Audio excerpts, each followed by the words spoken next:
So I was thinking this day, Chaitanya Mahaprabhu's Avirbhav, what is special about it? And I was thinking, all of a sudden this came to my mind, yes, this is special.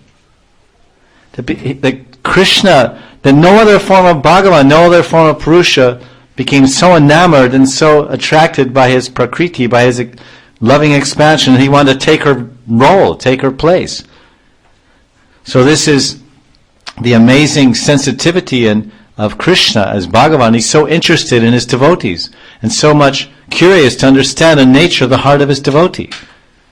And it also amplifies the glories of Radharani, that her love is so great that she and no other consort, no other prakriti or no other shakti of any other form of the Lord caused her Lord to take her form. Can you imagine being so powerful? The wife is so powerful. Your husband says, I'm going to give up my form. I'm going to take your form to understand your love and your service and the greatness of your love. So that means your love the wife's love, she must be some speciality to cause the husband to go to that extent.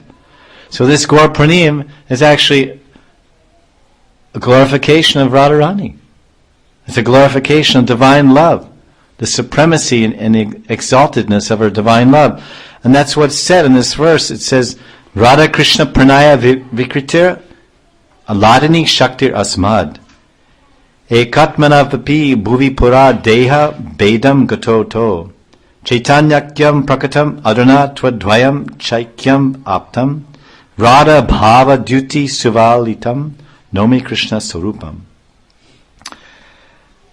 Srimati Radhika is Krishna's Ladini Shakti. Ladini means pleasure-giving power, the power to give pleasure to Krishna. Ladini, Alad. And the embodiment of the transformation of his pranaya. Pranaya means love. It's a special type of love, pranaya, intimate love. Since Radha and Krishna are Ek Atma Sarup, one soul, Radharani is intrinsically non-different from Krishna and one in identity with him.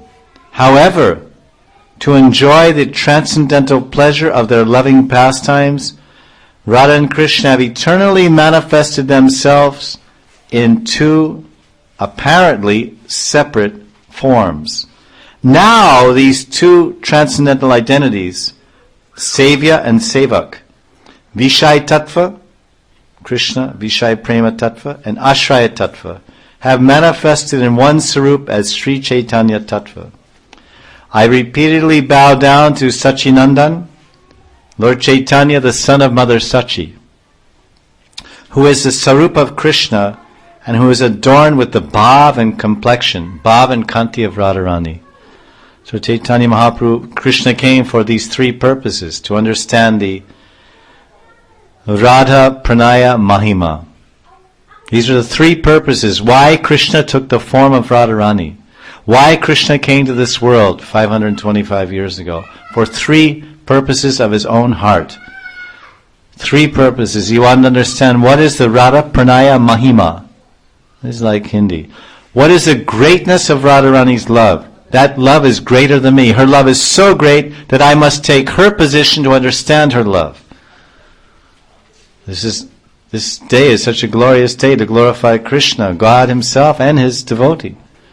And the second reason why he came says, this is the verse, Sri Radhaya Pranaya Mahima Kidrisho Vanayeva Swadyo Yen Adbhuta Madhurima Kidrisho Va Madiya Sokyam Chasya Mad Anubhavata Kidrisham Veti Lobat Tad Bhavadya Samajani Sachi Garba Sindo Harindo. So in this verse, the three reasons are given, as I mentioned. Radha Pranaya Mahima. It's the same line as the other one. Radha's Pranaya. This is Radha Krishna Pranaya. This is Sri Radha Pranaya Mahima.